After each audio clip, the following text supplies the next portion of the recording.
levantava a voz, as pessoas me escutavam falar do Pedro, eu via quantas outras mulheres também tinham perdido o neném.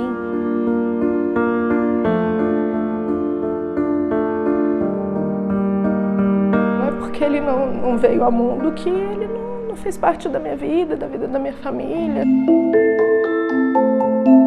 A morte como um todo é um tabu, mas a morte de um bebê é um tabu maior ainda. Por quê? Porque é um movimento contranatural. Não tinha um bebê, né, para mamar, não tinha um bebê para acalentar, não tinha um bebê para sugar, não tinha um bebê para, sabe, colocar no meu colo. Então, essa coisa do colo vazio é uma dor, assim, muito profunda, sabe? 11 dias, né, que ele fez a passagem, só ficou esses 11 dias com a gente. Na ambiência da perda gestacional e neonatal existe muita dor mesmo. Mas também existe uma coisa que a gente precisa entender. Além da dor, existe muito amor.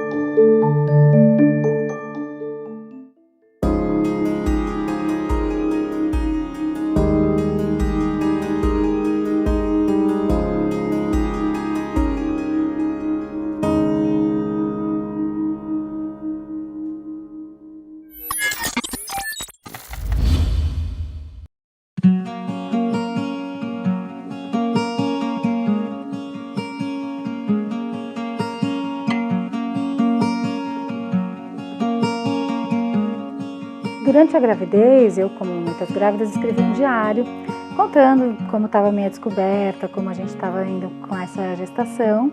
E aí, durante o período dele de hospital, esses 11 dias, eu continuei essas escritas. E esse livro, o Até Breve José, é uma coleção dessas cartas que eu escrevi para esse meu filho, desde a barriga até depois a passagem dele. Eu falo que a gente atravessa o deserto do luto, então deixar essa dor me atravessar.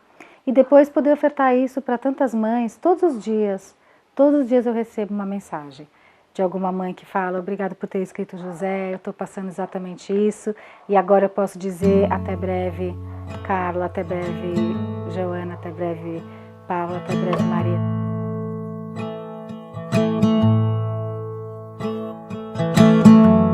Foi uma gestação, assim, de um modo geral, muito tranquila, fazendo o pré-natal tudo certinho, até que chegou com 30 semanas. As semanas não estavam não batia com a idade gestacional que ele tinha que ter, né? E aí o médico falou assim: Natasha, a gente vai começar a fazer as ecografias semanais. Era uma sexta-feira, a gente foi fazer a ecografia de manhã e o coraçãozinho dele não estava mais batendo.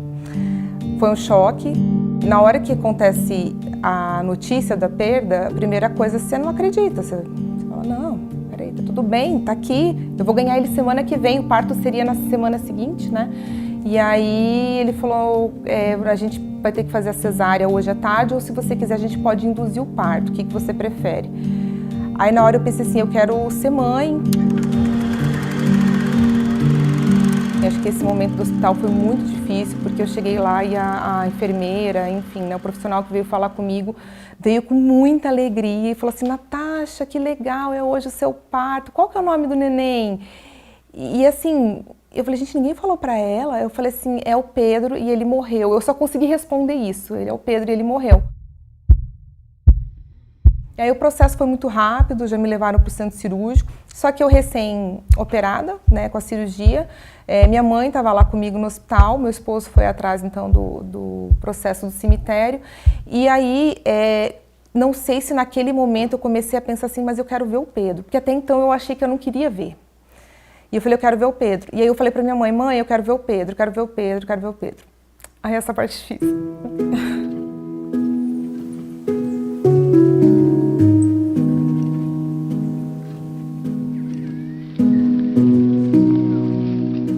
É muito importante que a equipe oriente essa mulher dos direitos dela, né, da importância dela entrar em contato com o seu bebê, dela pegar o seu bebê no colo, dela tocar, se ela quiser vestir, se ela quiser conversar, se ela quiser mostrar para outros familiares. Isso é o mais difícil de tudo, não ter visto, não sentido o cheiro, porque depois quando você começa a entender o processo do luto, faz parte do processo do luto essa criação dessas memórias, sabe? Então eu tive que tentar ressignificar de uma outra forma todo esse processo, que não fosse pegar ele. Eu tenho uma foto, eu vi uma foto Teve o enterro, me chamaram, né, ao vivo para participar do enterro, eu e minha mãe no hospital. Mas eu falo assim, todo mundo viu meu filho, menos eu.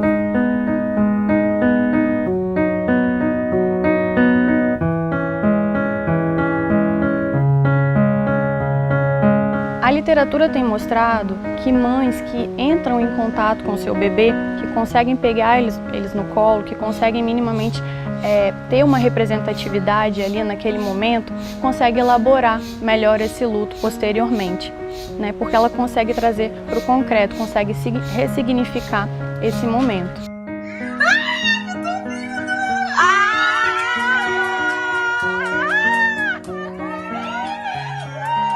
Aqui tem algumas coisas que ajudam para mim nesse processo de ressignificar a perda do Pedro, né? Vou começar falando do ursinho. Esse ursinho aqui, ele é um ursinho que eu ganhei num sorteio. E tá com a roupinha do Pedro. Você escolhe os detalhes da cor do ursinho. E aí, como se tratava de uma perda gestacional, ela coloca atrás a asinha, olha só. Então tem a asinha do anjinho. De tudo, essa aqui é uma das coisas mais especiais, assim, é muito, muito lindo o trabalho que eles fazem.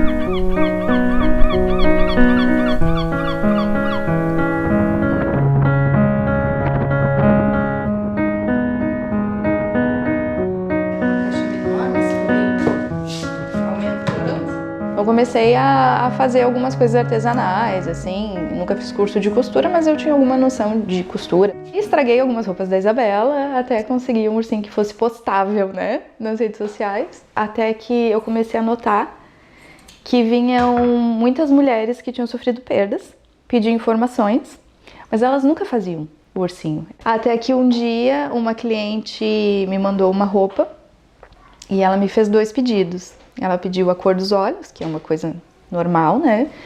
E me pediu que eu colocasse uma asinha de anjo no ursinho dela, porque a filha dela tinha falecido.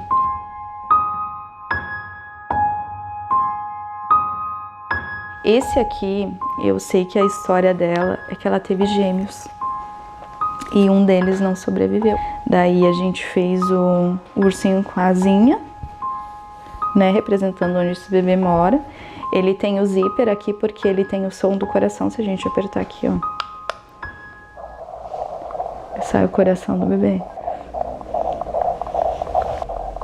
É muito lindo, né? Ai, meu Deus. Daí ela pode ter essa memória mais viva, né? A gente já coloca mais baixinho, assim, o som pra ela poder colocar pertinho, assim, e ouvir.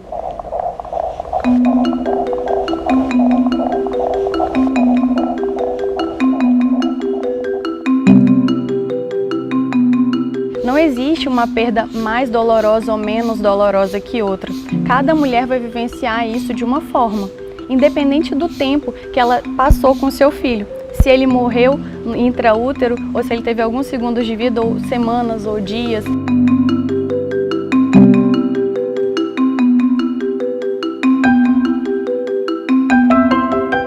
Eu e meu marido, a gente queria muito ter outro filho. A gente queria, mas ele veio de surpresa a gravidez, né? Contei pra ele, fiz toda uma surpresa pra contar, com a família toda muito emocionada.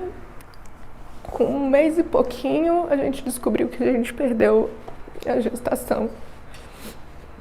E foi na véspera do aniversário do meu filho mais velho, ele já fez 17 anos, então foi muito difícil, assim, porque o aniversário dele ficou marcado por isso, né?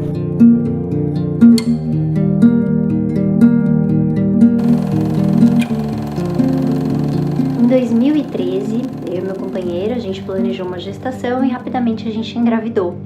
Quando a gente foi fazer o primeiro exame gestacional para ouvir o coração do bebê, aquele primeiro ultrassom, a médica informou pra gente que não tinha batimentos. E a partir daí, começou toda uma série de acontecimentos que eu fui percebendo o quanto que nós não estamos instrumentalizados para estar com famílias que perdem os seus bebês. É tudo muito confuso, porque você chega lá naquele espaço, um monte de grávida chegando. Quando eu estava lá aguardando fazer o exame, acho que 2 grávidas desceram para a sala de parto para ter neném. E você vendo aquilo tudo, eu falei assim, gente, assim, Entendo que as médicas estão lá para acolher também as outras grávidas, mas assim, ninguém vai falar com você, é tudo muito frio, muito comum para elas, eu acho. E não é para mim. Foi a primeira vez que eu perdi um neném, sabe?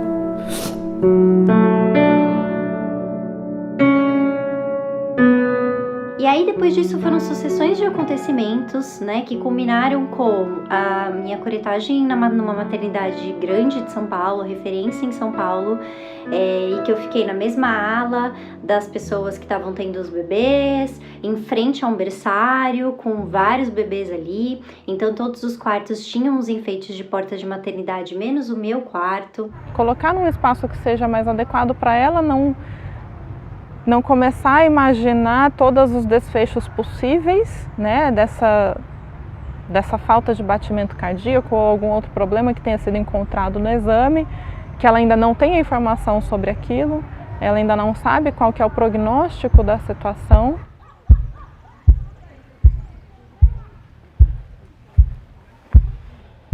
É um luto que às vezes elas se sentem até envergonhadas de estar sofrendo, porque esse bebê nem nasceu, ou nem deu tempo de eu me apegar.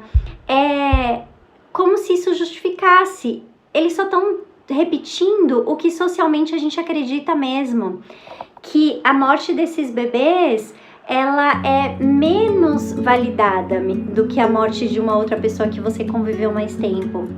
Quem valida ou não o processo, quem dá a importância devida ou não ao processo e como a gente vai viver o luto, é a própria pessoa que está vivendo esse luto. A gente contou primeiro para a família e depois a gente divulgou para todos os amigos, assim. E foi uma super festa, todo mundo era um neném que a gente queria, né? Tava planejando e tudo. E aí, depois, quando teve a perda, eu falei assim, e aí, né? Eu falei, não, eu preciso contar. Eu anunciei que eu estava grávida e as pessoas começavam a perguntar, e aí, você já sabe o sexo? Você está de quantos meses? E a gente precisava contar. E aí, eu fiz um post meio desabafo, assim, né? E publiquei nas minhas redes sociais para contar para todo mundo. Então, assim, eu fico pensando, se eu não tivesse contado, se eu não tivesse dividido, eu ia passar por tudo isso sozinho. Ia estar eu e meu marido sofrendo dentro de um quarto, sei lá o que ia acontecer, sabe? Então, foi onde eu busquei força. Definitivamente, dividir essa história e ouvir outras histórias foi o que me deu força.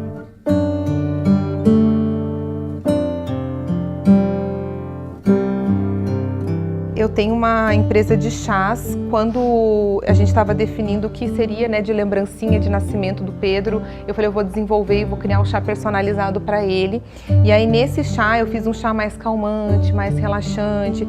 E eu coloquei no chá estrelinhas, são balinhas, são confeitos de açúcar, ó, que era uma forma de contextualizar de que ele viria para o mundo para brilhar. E aí as estrelas acabaram que ficaram com outro significado, né? Que ele não estaria aqui para brilhar aqui, mas que ele estaria no céu brilhando por nós, né? Então é muito especial. E aqui na embalagem e com a frase aqui, né? Ó, homenagem à minha estrela que brilha no céu.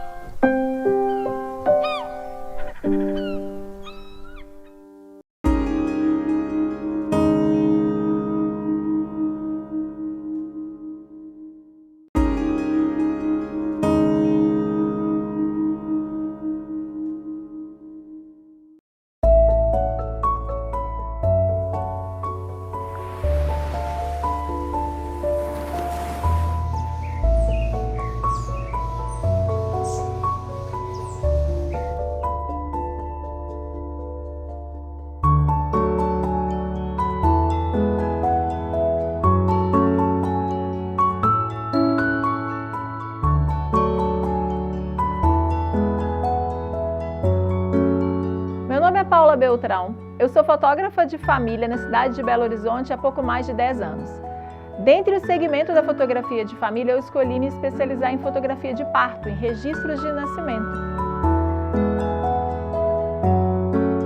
E eu comecei a perceber, às vezes escrito na porta assim, de um pré-parto, né, onde as gestantes ficam ali antes de entrar para um bloco cirúrgico, onde elas ficam ali em trabalho de parto, às vezes uma placa escrito assim, decesso, é quando a mãe está perdendo o bebê ou quando ela está esperando o trabalho de parto espontâneo, porque já é um bebê sem vida.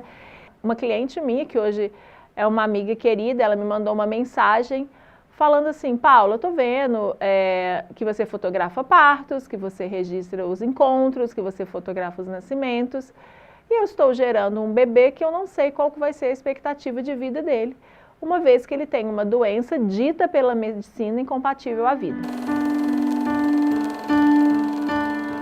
E foi aí que ela me contratou, que ela me chamou para registrar esse momento. E ela falou uma coisa muito bonita para mim, ela falou assim, as pessoas estão preparadas, né, os fotógrafos estão preparados, a vida nos prepara para viver momentos felizes.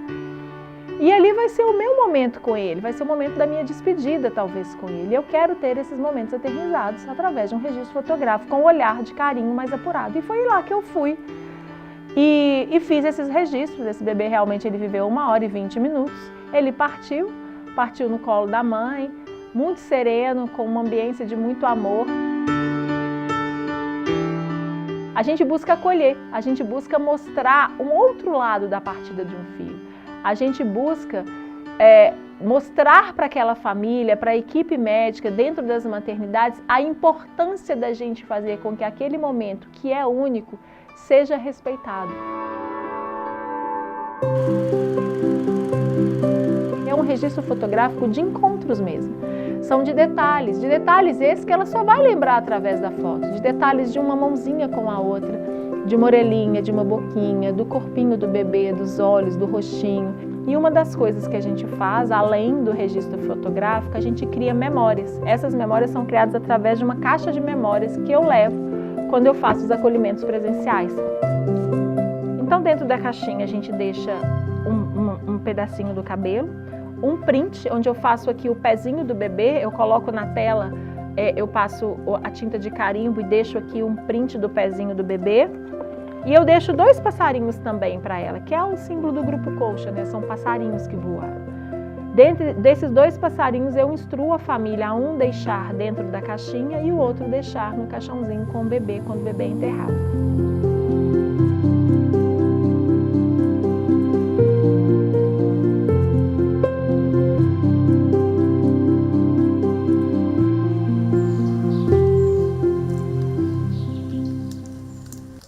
Foi um bebê muito esperado, assim, Gabriel. Sempre te quis ter um parto domiciliar. E aí a gente achou uma pessoa que pôde nos acompanhar, começou a nos acompanhar nessa jornada. E a gente foi fazer... Aí eu entrei no trabalho de parto e a gente estava escutando, né? Sempre escutava o coraçãozinho dele. Ali a gente escutou o coração dele, estava batendo, estava normal os batimentos. E aí 15 minutos depois, ali no trabalho de parto, ele finalmente saiu, a cabecinha dele saiu. E a gente já percebeu que não tinha nenhum movimento, assim. E aí depois, numa outra contração, o resto do corpinho dele saiu. E quando saiu, a gente percebeu que já estava sem sinal vital, assim. Ele não reagia, não tinha nenhum sinal vital. Foi, assim, uma coisa muito impactante, porque, enfim, a gente estava esperando um bebê vivo. E eu lembro que o meu companheiro, ele pegou o bebezinho, assim, e aí ele botou embaixo da blusa dele. Foi uma das imagens mais fortes, assim, sabe? Pra mim, até hoje eu lembro disso, assim. Ele botou embaixo da blusa dele e ficou chorando compulsivamente, assim. Tipo, como se quisesse voltar ele pro útero, sabe? De alguma forma. Chamar a vida dele de alguma forma. Aquilo foi muito forte pra mim, assim. E foi uma vivência muito profunda.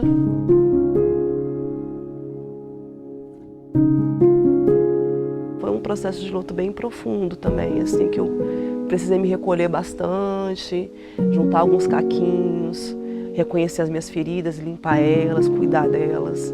Uma outra amiga que também teve uma perda gestacional me procurou e ela falou: Camila, tô sentindo assim da gente fazer um grupo para mulheres enlutadas que tiveram perda gestacional, porque a gente sabe que é um tema que quase ninguém fala. E aí assim nasceu um projeto chamado Mães de Estrelas. É muito curador você poder sentar em roda com outras mulheres enlutadas, com outras mulheres que passaram por situações muito parecidas ou mais difíceis do que a sua, e a gente poder se ouvir. Isso é de uma cura, é de uma transformação no processo pessoal muito grande.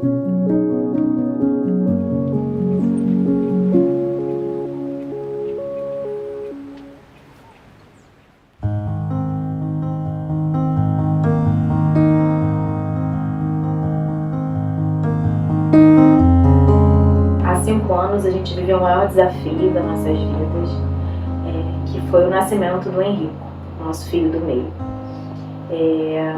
Henrico nasceu de uma tentativa de parto normal, mal administrada, algo se deu. Hoje eu acho que eu vivi uma violência obstétrica. O parto normal foi revertido por uma cesárea e o Henrico nasceu em parada cardiorrespiratória. E viveu 47 dias e se foi. Se libertou dos aparelhos, do CTI e foi viver uma vida em outra dimensão. O nosso luto foi vivido junto com a nossa filha, que estava fazendo 4 anos, e ela foi muito farol nesse processo todo. Eu acho que a gente passou pelo que passou porque tinha ela iluminando, sabe? Esse percurso super difícil. Então, Bia é uma menina que honra, desde sempre, a existência desse irmão. Ela é aquela que me lembra, quando alguém me pergunta quantos filhos eu tenho, de dizer do Henrico, que o Henrico veio, o Henrico existiu, e o Henrico faz parte da nossa família.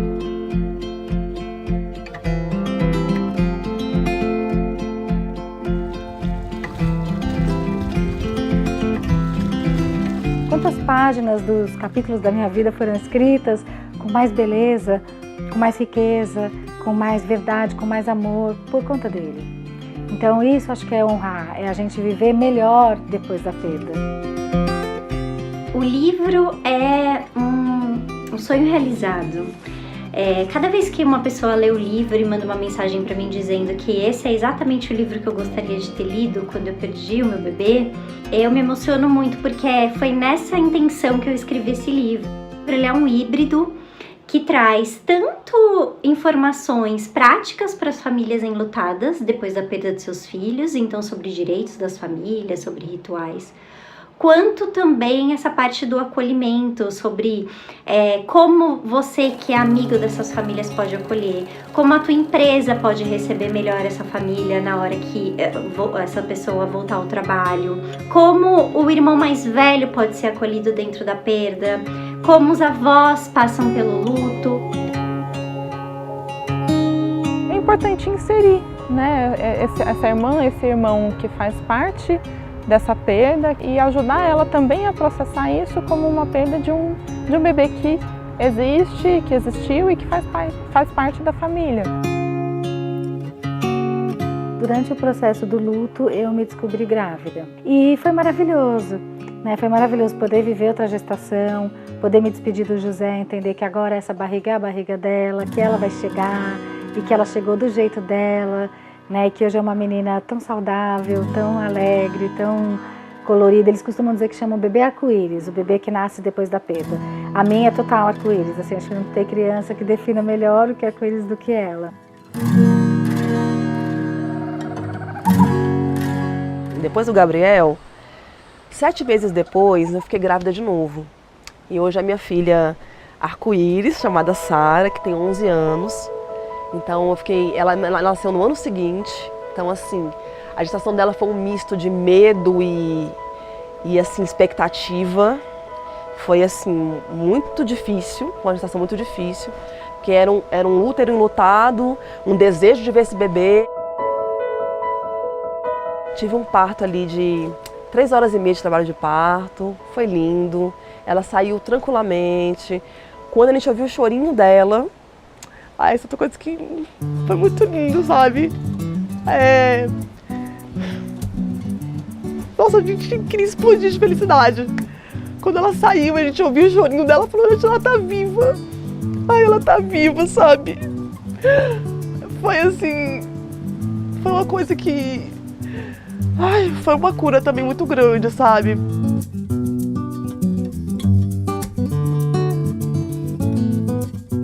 A chegada do Tiago, né, o meu terceiro filho, aconteceu 3 meses depois da partida do Henrique. No início foi uma alegria saber que eu estava grávida, né? Da gente poder reconstruir a família. Quando ele nasceu, eu lembro que eu perguntei, tá tudo bem? Tá tudo bem? E ele chorou, né? De fato a gente esperava esse choro há muito tempo, né? Que a gente não teve. Foi assim, uma realização.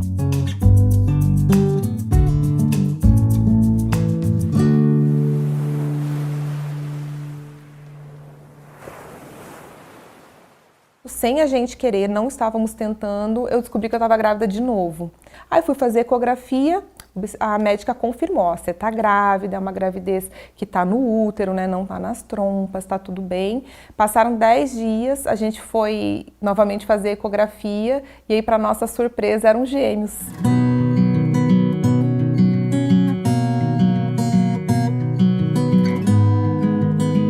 O meu desfecho como história, eu sou muito grata.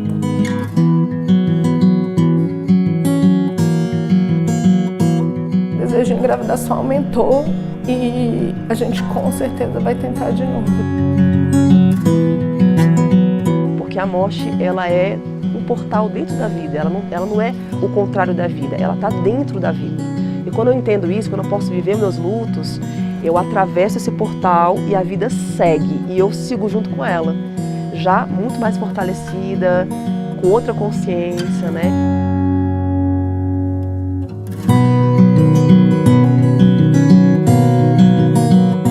Ela é mãe de anjo, ela é mãe do céu, ela é mãe com a nomenclatura, independente da nomenclatura que ela quis usar, mas ela é mãe.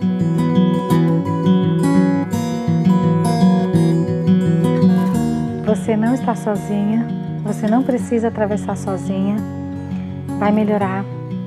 Confia na vida.